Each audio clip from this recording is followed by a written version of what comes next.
Okay. Assalamualaikum warahmatullahi wabarakatuh. Bertemu kita pada kali ini dalam kelas Fiqhul Ayat dalam subjek Hifzul Quran tingkatan 1 Sekolah Menengah Agama Teluk Kemang. Pada hari ini saya akan meneruskan sesi pembelajaran kita ya. Sesi pembelajaran iaitu Fiqhul Ayat. Kefahaman tentang Hifzul Quran, tentang ayat-ayat yang kamu hafal, kefahaman tentang surah, tentang yang mana ada ayat-ayat hukum ataupun di mana saja yang kamu dapat menerangkan sebahagian ayat Al-Quran kepada guru ataupun kepada rakan-rakan yang lain. Kamu kena ingat, fiqhul ayat ini kamu hendaklah menguasai mufradat bahasa Arab. Iaitu kamu hendaklah menguasai kemahiran bahasa Arab. Kamu hendaklah mengetahui kemahiran asas dalam bahasa Arab. Penguasaan kata bahasa Arab. Iaitu kata-kata yang mudah, yang banyak kita jumpa dalam Al-Quran. Contohnya as-samawat, iaitu langit. Ya. Al-ard, bumi. Al-mubin, yang nyata, yang jelas. Contohnya apa lagi? Ar-rasul, rasul-rasul. Ya ayyuhalladzina amanu, wahai orang-orang yang beriman. Jika kamu jumpa ayat-ayat tersebut, kamu boleh menghuraikan serba sedikit tentang ayat yang kamu hafal. Tidak perlu untuk menerangkan secara harfiah ataupun secara satu-satu, tapi kamu boleh menghuraikan ayat yang kamu hafal tersebut dengan secara gambaran yang kamu faham dan boleh dinyatakan dalam bentuk huraian dan sebagainya, sehingga boleh difahami oleh guru dan rakan yang lain. Fiqhul ayat ini juga akan disoal pada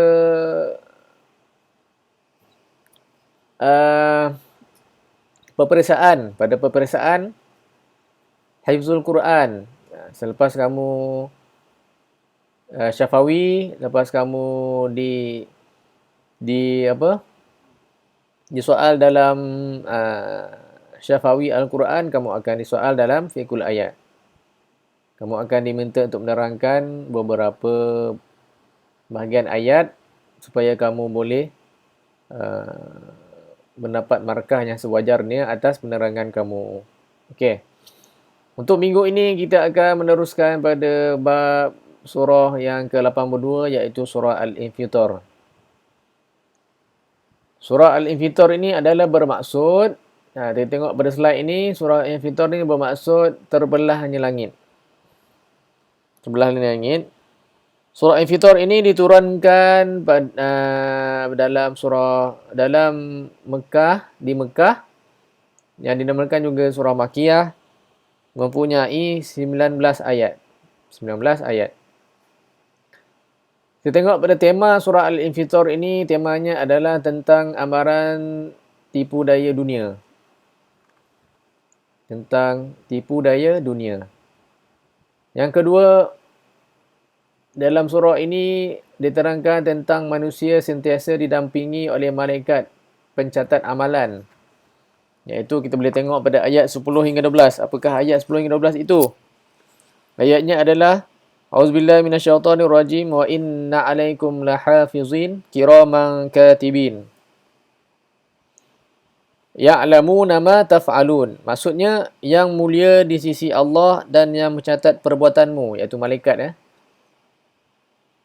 Mereka mengetahui apa yang kamu lakukan. Sesungguhnya orang yang berbakti benar-benar berada dalam syurga penuh kenikmatan. Yang ayat 10-nya maksud, dan sesungguhnya bagi kamu ada malaikat-malaikat yang mengawasi pekerjaanmu. Kita kena ingat dalam dunia ini, kita hidup dunia ini, setiap apa yang kita lakukan, amal kebaikan dan amal kejahatan akan dicatat oleh malaikat.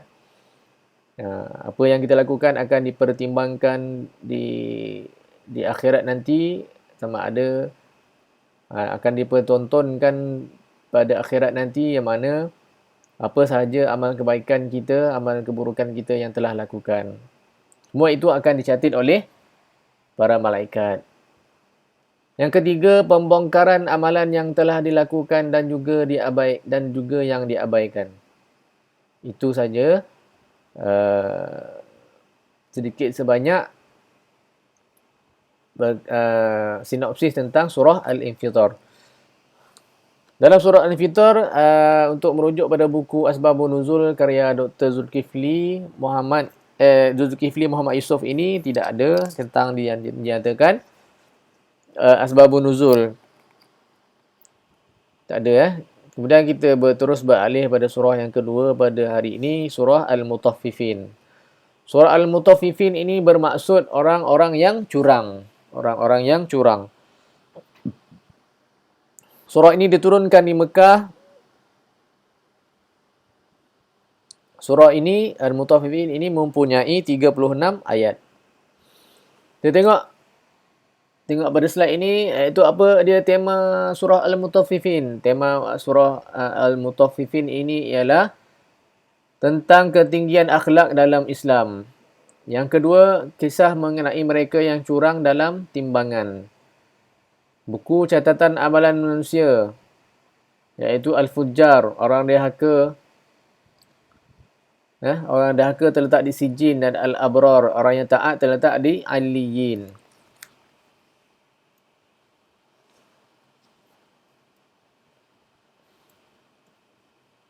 Kita tengok ayat tersebut. Ayat tersebut ada pada ayat 18 hingga ke 20. Auzubillahi minasyaitonirrajim. Kalla inna kitabal abrari lafi 'illiyin. Wa ma adraka ma 'illiyun. Kitabum marqum. Yang bermaksud, sekali-kali tidak, sesungguhnya catatan orang yang berbuat baik benar-benar tersimpan dalam Illiyun. Apakah Illiyun itu? Illiyun itu adalah nama kitab yang mencatat segala perbuatan orang yang berbakti. Okey, kita ingat Illiyun itu adalah apa? Illiyun itu adalah nama kitab yang mencatat segala perbuatan orang yang berbakti. Kemudian, dan tahukah engkau apakah itu Illiyun? Ia adalah kitab yang mengandungi catatan amal. Okey, baik. Kemudian kita tengok pula asbabun nuzul yang ada dalam surah Al-Mutaffifin. Okey, tengok. Ada satu, iaitu pada ayat yang pertama. Ibnu Abbas mengatakan ketika Rasulullah SAW datang ke Madinah, penduduk Madinah kuat menipu dalam menyukat dan menimbang, lalu Allah menurunkan ayat Wailul lil Mutaffifin. Apakah maksud Wailul lil Mutaffifin? Kecelakaan besar untuk orang yang curang. Ini Wailul li maksudnya Allah melaknat, Allah mencela orang yang menipu dalam timbangan. Wailul lil Mutaffifin. Celakalah bagi orang-orang yang curang dalam menyukat dan menimbang. Ayat ini turun untuk kaum Madinah yang suka menipu dalam timbangan. Okey, baik, itu dia surah Al-Mutaffifin. Kita beralih pada surah yang ke-84, iaitu surah Al-Insyiqaq. Okey, kita tengok apakah maksud surah Al-Insyiqaq. Surah Al-Insyiqaq adalah bermaksud terbelah. Terbelah.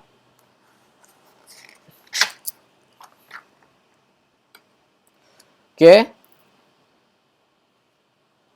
Surah Al-Insyiqaq ini diturunkan di Mekah. Surah Al-Insyiqaq mempunyai 25 ayat. Okey, kita tengok tema surah Al-Insyiqaq. Temanya adalah tentang pembongkaran amalan di akhirat. Yang kedua, penerima buku amalan dari sebelah kanan, hisabnya diringankan. Dan sebaliknya berlaku kepada penerima sebelah kiri. Maksudnya, penerima buku amalan yang sebelah kanan ni hisabnya ataupun azabnya diringankan. Dan manakala yang di sebelah kiri akan diazabkan dengan berat.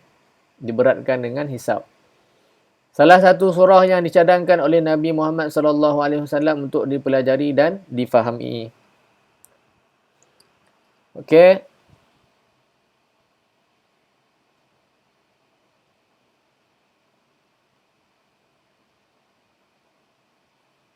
Apakah ayat yang tersebut? Ayat tu ada pada ayat yang ke-7 dan ke-8.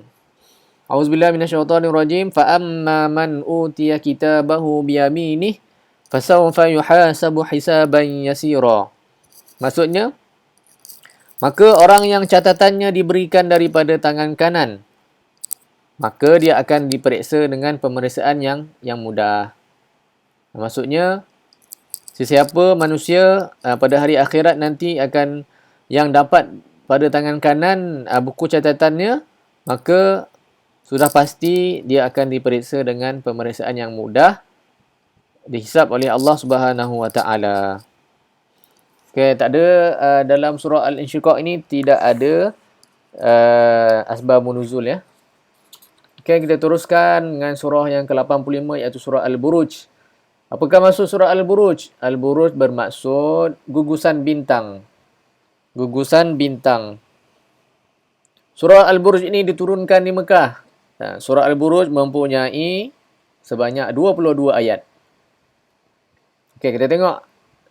Dalam slide ini, apakah tema surah Al-Buruj? Tema surah Al-Buruj adalah tentang berpegang teguh pada akidah.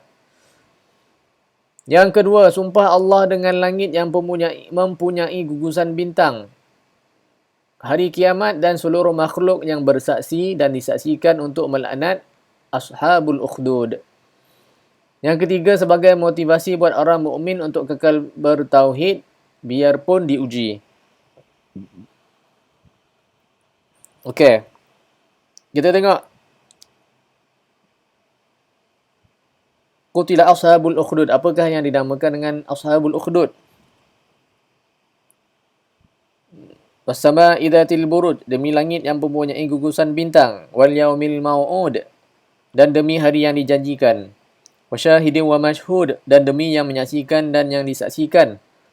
Kemudian kutil ashabul ukhdud, dan binasalah orang yang membuat parit, iaitu para pembesar Najran di Yaman.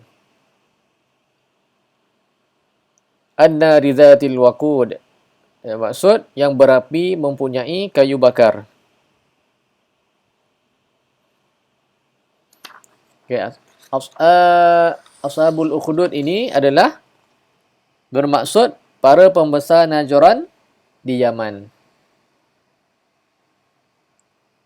Okey.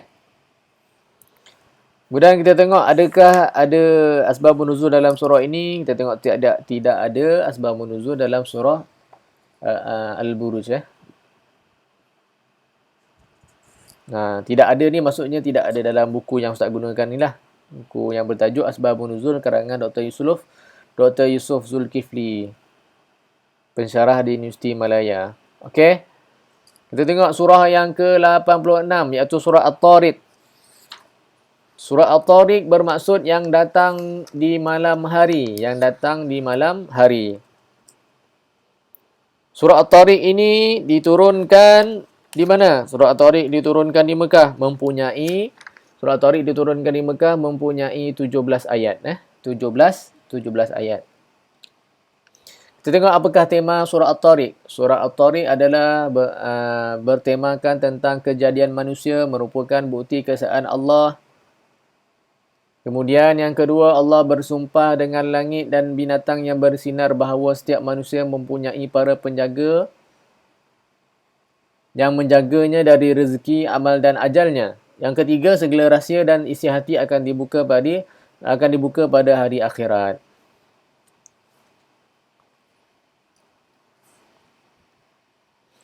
Okey.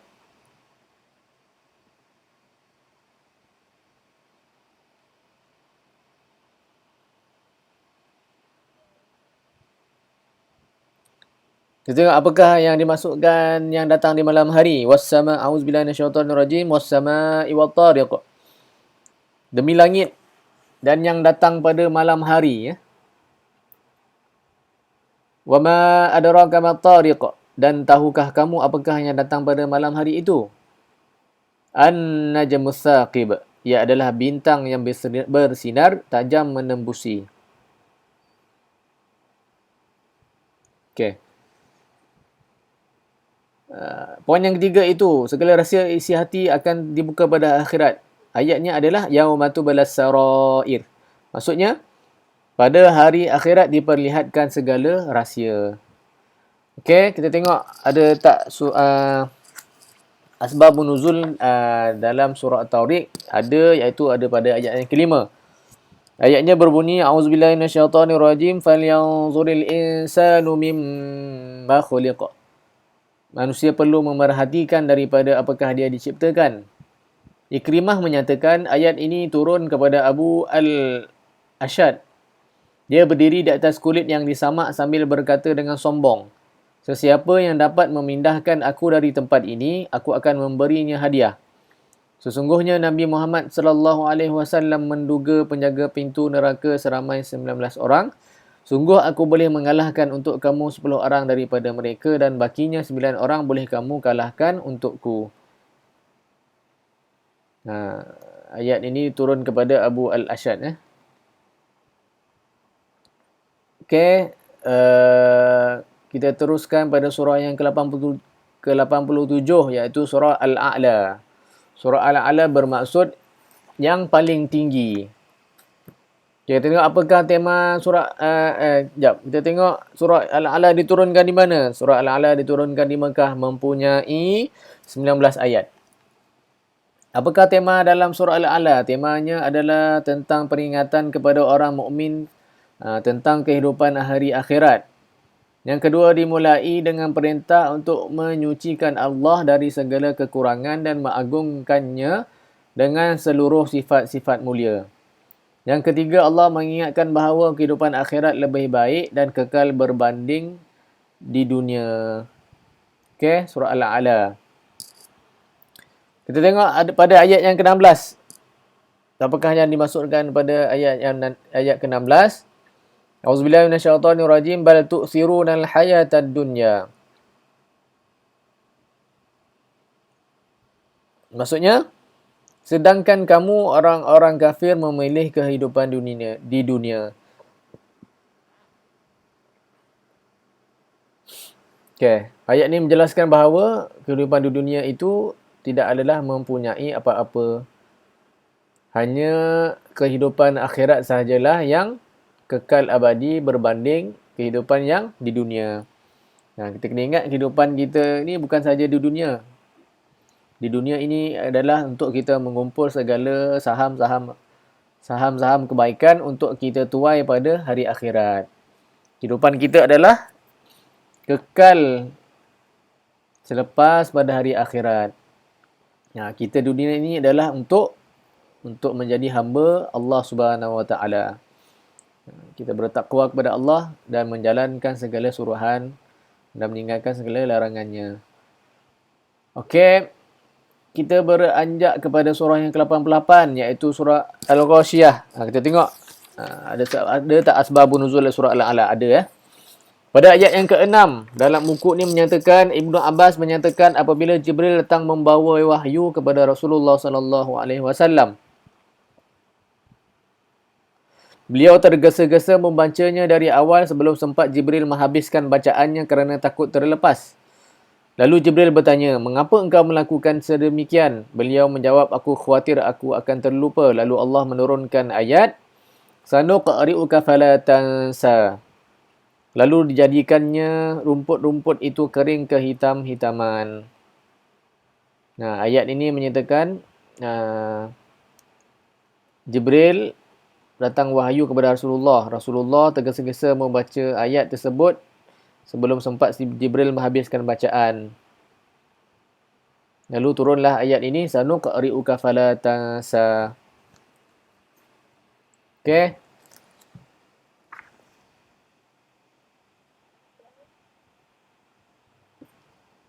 Ustaz rasa sampai di sini sahaja perkongsian Ustaz tentang fiqhul ayat yang bermula tadi daripada surah Al-Infitar sehingga surah Al-A'la.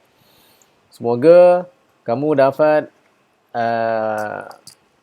mengambil pengajaran dan mengambil kefahaman daripada apa yang Ustaz telah sampaikan dari surah Al-Infitar hingga surah Al-A'la. Selepas ini kita akan menyambung pada surah Al-Ghashiyah sehingga waktu yang sesuai, waktu yang cukup untuk kita terangkan. Okey, dengan ini saya akhiri kelas dengan Assalamualaikum warahmatullahi wabarakatuh.